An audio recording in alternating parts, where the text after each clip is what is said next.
Welcome back, everybody, to John and Dan Unscripted. I'm John. And of course, I'm Dan. Welcome to the show. Thank you for tuning in today. Appreciate Hey, it. Dan, how you doing? John, I'm glad you asked. I'm fantastic. How are you? I'm good. And you know what, Dan? We have a special guest with us today. I know. Hoping everybody can enjoy this. Very I want to set the stage just a little bit here. Yeah, go ahead.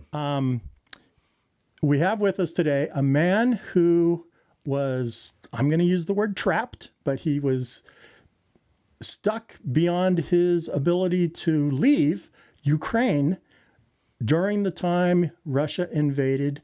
And his name is Konstantine Degtyarenko. Konstantine, welcome to John and Dan Unscripted.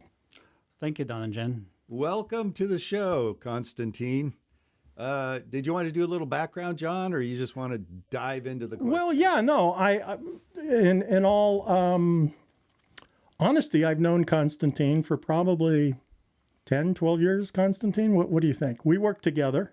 Yeah, it's been about 12 years. Yeah, and we were across the hallmates, so to speak. Looking at each other each and every day. And oh my God, that must have been painful. This is when Konstantine was living here in the Sacramento area, and he was born in Ukraine.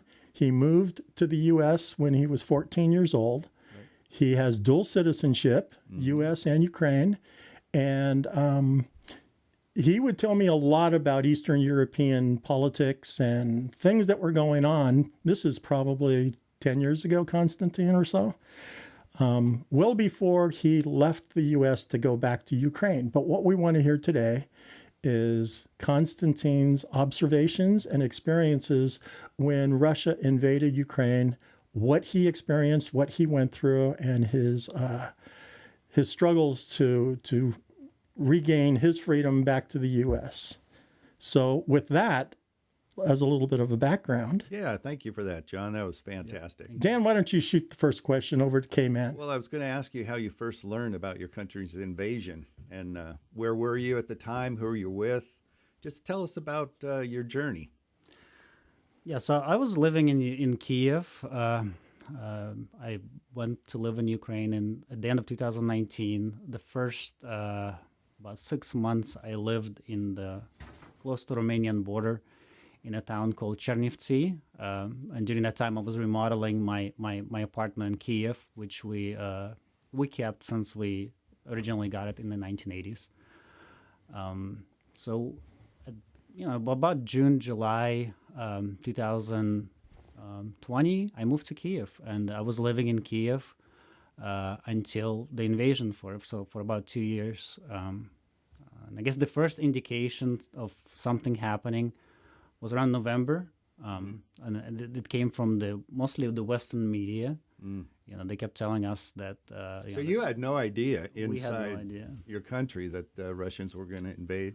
Right. You were saying earlier that they had troops along the border. They were always doing exercises. Yes. So that was normal for you, right. wasn't it? So for people in Ukraine, obviously the troop buildup was not something that's unusual. Sure. The Russians have done it at least 3 or 4 times previously. And they would bring, massive amount of troops, hundreds of thousands of soldiers around Ukraine, and they would conduct drills, and it would basically last a month, and then they would withdraw. Or rotate, and but it was something that people were used to, so there was no alarm around. Yeah, so this was a big surprise to you. Correct. It's like all of a sudden you start seeing helicopters flying around. What was it you first observed, Konstantine, that you knew this was not the ordinary? So the first indication that was not the ordinary was probably at the end of January, and that was because actually I got a call from the State Department, from the U.S. State Department. Oh wow! Yeah. I got 2 calls. The first one was at night, so I wasn't able to pick it up. I was sleeping, and they left a message saying that the war is imminent and leave Ukraine as soon as possible. What happened next? What did you do? I was living a comfortable life, honestly. I was like, they keep telling us in Ukraine that nothing's happening, everything is fine, that this is just the posturing of the Russian posturing to scare the population. The Western media, they're panicking. Yeah, sure. Yeah. So they keep telling us to stay calm. Everything is going to be fine. Don't worry about it. And, and I was living in Ukraine, and I was obviously watching the local news, and I was like, okay, well, So it wasn't until the State Department called you that really gave you an alert then. that was the first real indication. And at that time I was living with my girlfriend, and she was like, maybe you should take these guys seriously. Yeah. And I'm like, What was it you first saw that indicated there was a war happening? so just a few days before the war, the embassy started evacuating, and that was the next indicator. That's always a bad sign. It's a bad sign. So I think the U.S. embassy was around February 18th, if I'm correct. So they completely left the country, and then on February 20th, the airlines stopped flying. Oh, Yeah. well, there's a good, Yeah. good indicator. Not all airlines, but Lufthansa, most of the bigger ones, like the low costers, they were still flying. But that was obviously the next indicator, and that was 2 days before the war. So yeah. And then the next thing that happened was Zelensky, he came on TV. He said everything is fine, don't worry about it. But just in case, we're going to declare a state of emergency. Just in case. Yeah, just to be as a precaution. And what did that entail, the state of emergency? So that that expands the government's power to search vehicles, to set up roadblocks, to restrict movement of people. It gives the government more abilities to control the population. So that was making it more difficult for you to flee the country. Not the state of emergency. The state of emergency also entailed mobilization of reserves. So only 2 days prior to the war, they actually called up the reservists. So that was probably the last straw. Yeah. Well, and then on the 23rd, that's the day before, actually. Tatiana and I, Tatiana's my girlfriend. I had a craving for pho, honestly. And there was a new pho restaurant that opened in close to Verkhovna Rada, which is the parliament, Ukrainian parliament. So we went there, and we went to the restaurant, and we came out, and we started seeing a lot of police, a lot of kind of people in uniform trying to set up roadblocks, so to speak. Right. Yeah. Defensive positions. So that was the last indicator. So that we left that night. We left 2 hours before the invasion of Ukraine had started. Wow. Oh, so you actually were ahead of the invasion. I didn't realize that. Yes. So we went home, and she wanted to leave that night. She wanted to leave immediately. She wanted to go back to her hometown of Chernivtsi, which is right. It's the westernmost part of Ukraine, so it's relatively safe. It would be relatively safe. It's the furthest place from Russia in Ukraine. But I was tired, so I thought, man, I need to get some sleep. So I slept for 5 hours, and then about 2 a.m. we got up. Got up about 1 a.m. Obviously, packed the car, and then we started driving. It was very calm, completely. There was no traffic. It was very calm night. No indication that anything was going to happen. Chernivtsi is obviously on the western side, the southwestern side of Ukraine. So the way to get there is Poland? Is that toward Poland, right? it's close to Romania. Okay. So, yeah. Okay.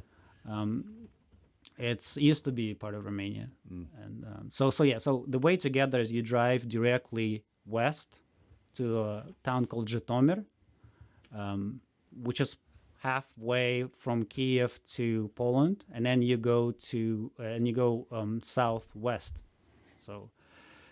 And what happened when you got there? So the war started before I got to Chernivtsi. So let me get to that.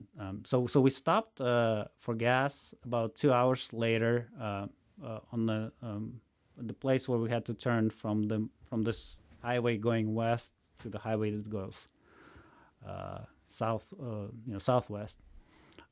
We stopped at the gas station, and it was really weird. There were a lot of people going. It was, it was very crowded, and there were some people in uniform, some people wearing just some armor. It was just really strange. But nevertheless, we got some gas, and I also had a gas can, which was actually a very good idea. So I filled up the car. I also filled up the gas can, and we started driving to this highway going southwest. And then the first indication that, and by the way, in Zhytomyr there are a few military bases. Wow. Yeah, go ahead. Real quick, at the gas station, was there quite a long line of people trying to evacuate?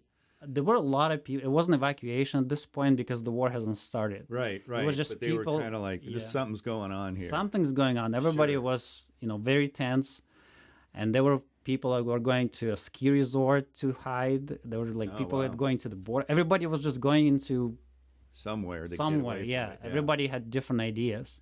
Well, yeah, because it didn't sound like they were sharing what was going on. They were Right. just kind of like. And what was your plan once you got to your girlfriend's hometown? So my plan was, I thought that if something had happened, honestly, it would be very quick. I never thought the war would start. Sure.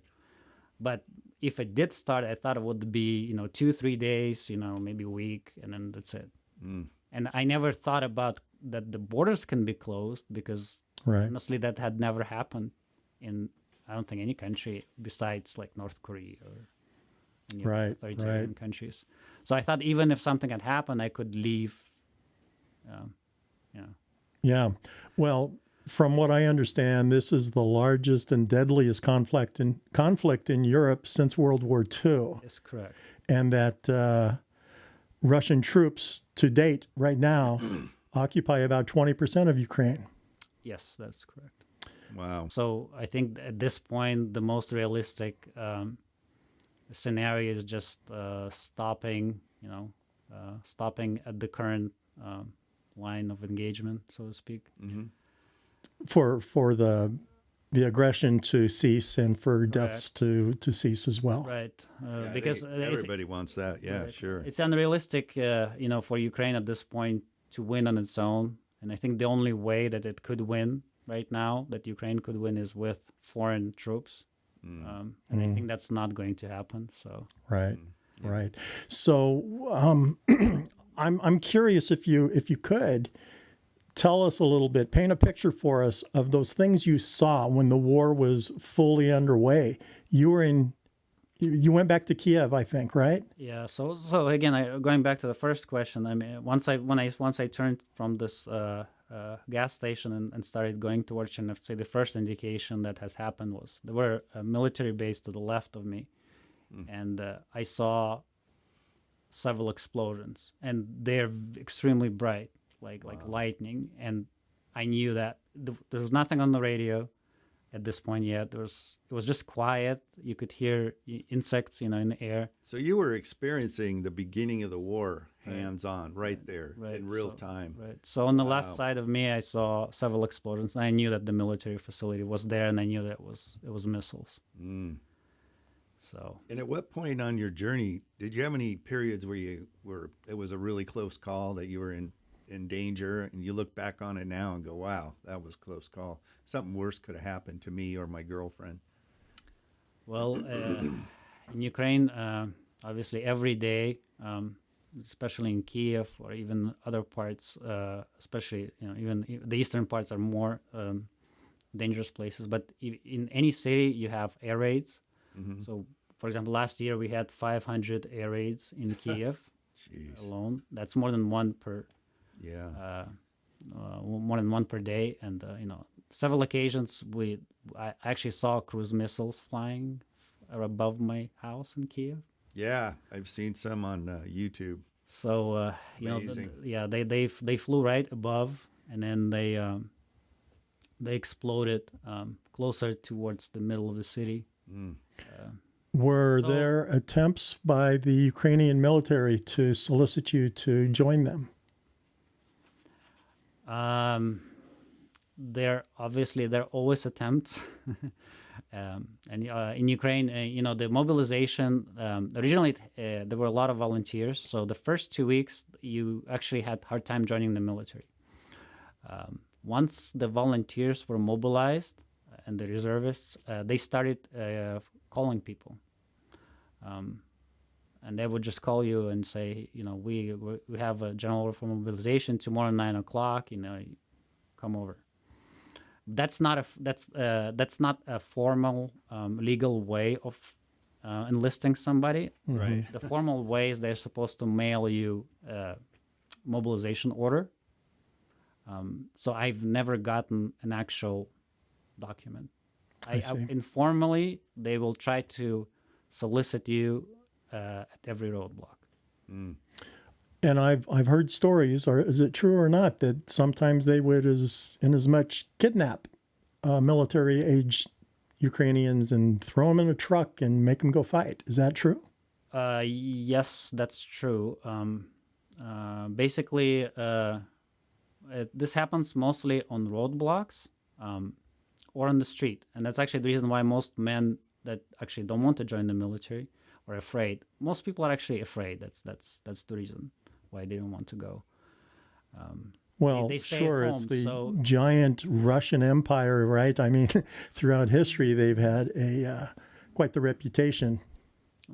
Right, and it's also a fear for you, fear for your family. Absolutely. Because even if you're not fearful for your own life, once you are killed or you get injured, Yeah. What's to become of them? right? What's to become of them? And you might have, Yeah.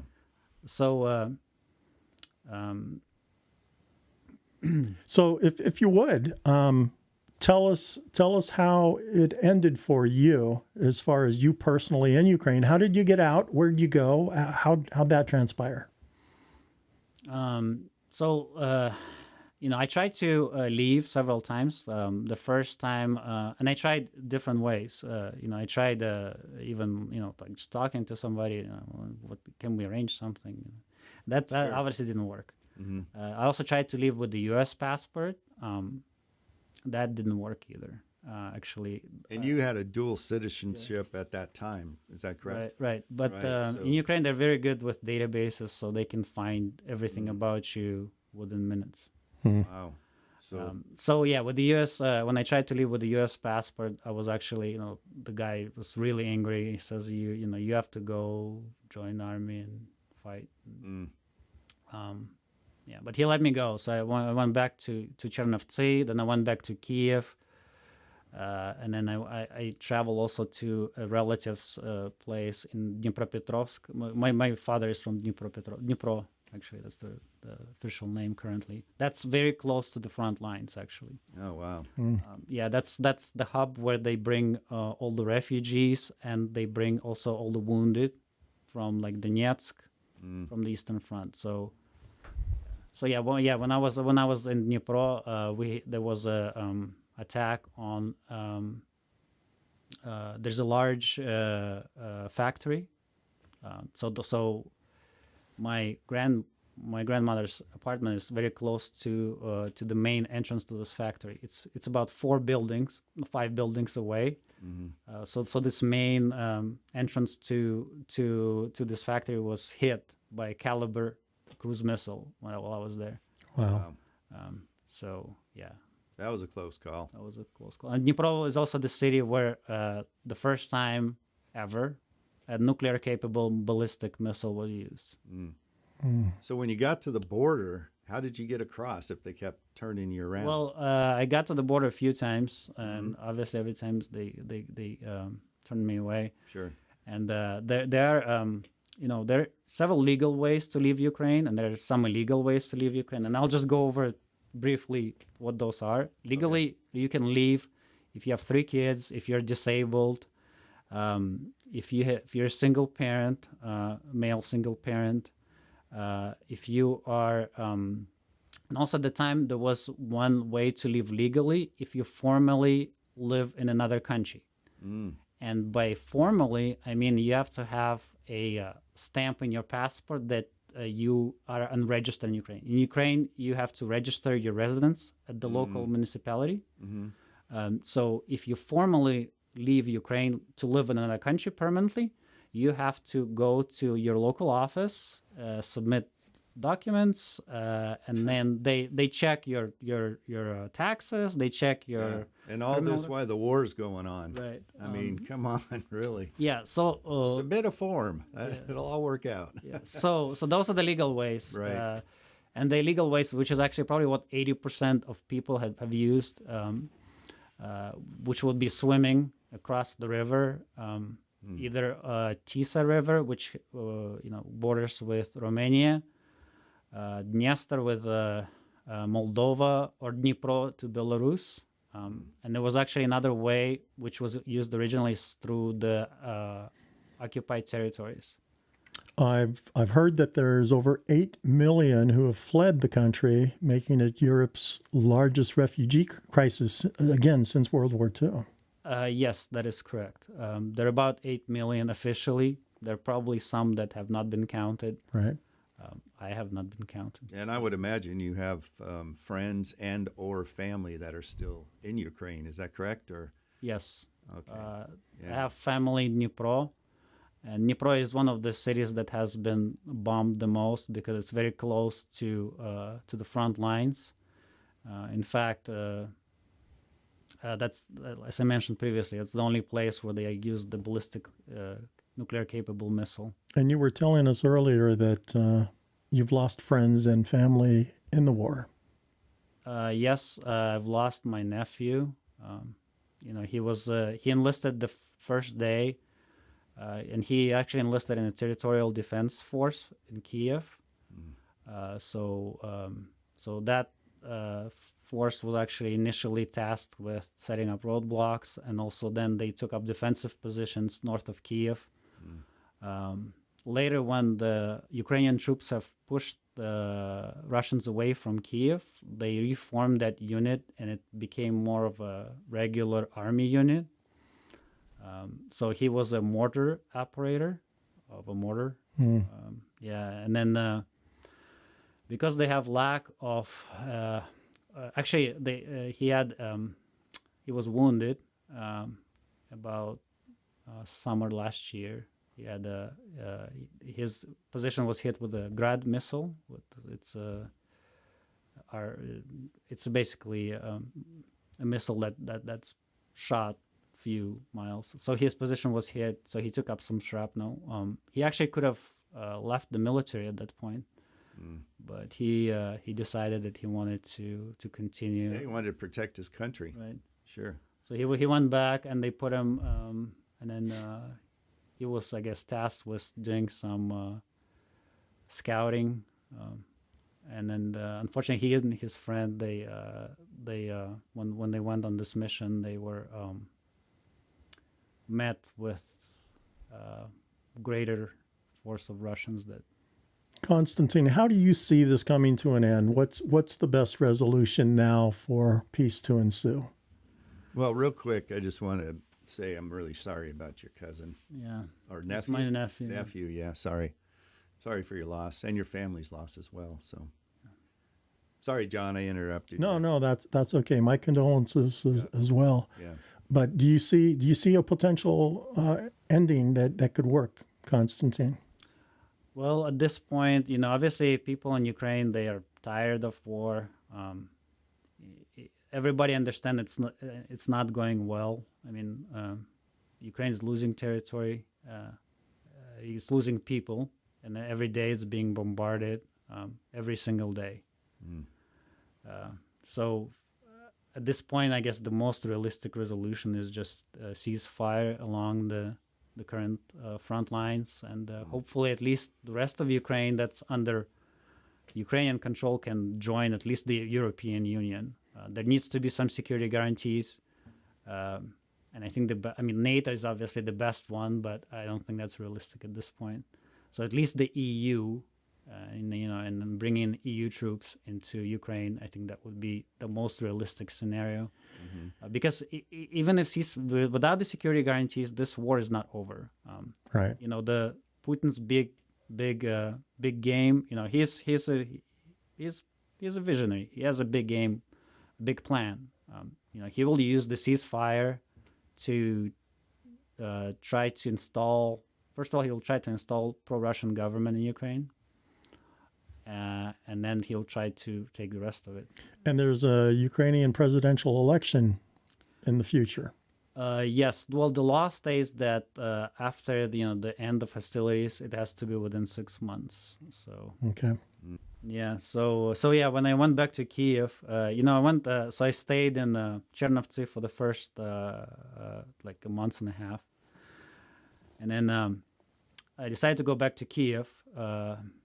And Tatiana, my girlfriend, she went to Germany. So after that, I went back to Kiev, and then I came to Kiev. It was empty. And when was that? You said you went. It was back to about. Kiev? It was as soon as the Russian troops withdrew from Kiev. It was March 30th that I think they started the withdrawal. Wow. And I was in Kiev on the 14th of April. And it was just so strange because there was nobody. It was completely empty. Can't even imagine. Yeah. And then I took a taxi. I was able to find a taxi, and I drove. I told the guy was Turkish, the taxi driver. And then he drove me, and then we went through a bunch of road. I've never seen like so many roadblocks, really. Yeah. And then I came to my apartment, and I got stuck in the elevator. Oh gosh. Yeah. How long was that? How long did you get stuck? Yeah, because I guess nobody used it. Okay. And it just got stuck. So I was able to pry it open eventually. Nice. It was, and at this point, you're very jittery because you're very nervous. Every single sound actually makes you nervous. Yeah. So that was quite an experience. But once you got out, you didn't go back. I took the stairs. No, I don't mean the elevator. I mean the country. And then just and again, you have dual citizenship, so you have every right to go wherever No, and I just wanted to go back to the story. So I went for some groceries, and there was police on the street, and then they asked me because they found some drugs, and in Ukraine the procedure is that if police takes a protocol, they have to have a witness. So he's asking me, "Can you be a witness?" I'm like, "Okay." And he's writing down, and his hands are shaking. And the guy is very young. He's maybe like 22, 23. The police officer. Wow. And I look at his hands, and they're all bloodied, like all his whole skin is has damage. What was that about? And I asked him, what happened? Like, what's wrong with your hands? He's like, oh, this is from AK-47. Great. So the police, because the Russians entered Kiev, close to actually where my apartment is, the local police had to fight. Oh. So at that time I was like, man, that really made an impression. Yeah. Yeah. Well, Sure. Real quick before we go, did you want to say anything to friends or family that's still in the country, in the Ukraine? Well, hang on. I mean, hopefully this will come to an end, at least to a pause at some point, in the near future. That's my hope, honestly. Yeah. Did you want to say hi to anybody? This goes all over the world. Hi, Mom. Hi, Mom. Hi, Tatiana. Tatiana. Well, she's here with you now, right? Hi, Nadia in Ukraine. There you go. There you go. Well, hopefully this podcast reaches out and meets those people who are interested and who have a vested interest in this topic, because we really appreciate you sharing a personal story with us of what you went through. Yeah, well, thank you for inviting me. Thank you for letting me share the story. It's been Absolutely. a pleasure. It's been a pleasure. Thank you for coming on the podcast. And with that, we have to say goodbye to everybody. And tune in next time. We won't have anything as gripping as this. This is a first and a very unusual story for us, but an important one. Yeah, and we appreciate you sharing it with John and Dan. Yeah. Thank you, Konstantine, and thank you all for tuning in. Thank you guys Till for next time. tuning in. Don't forget to like, comment, and subscribe on the YouTube channel. We appreciate it. Bye-bye.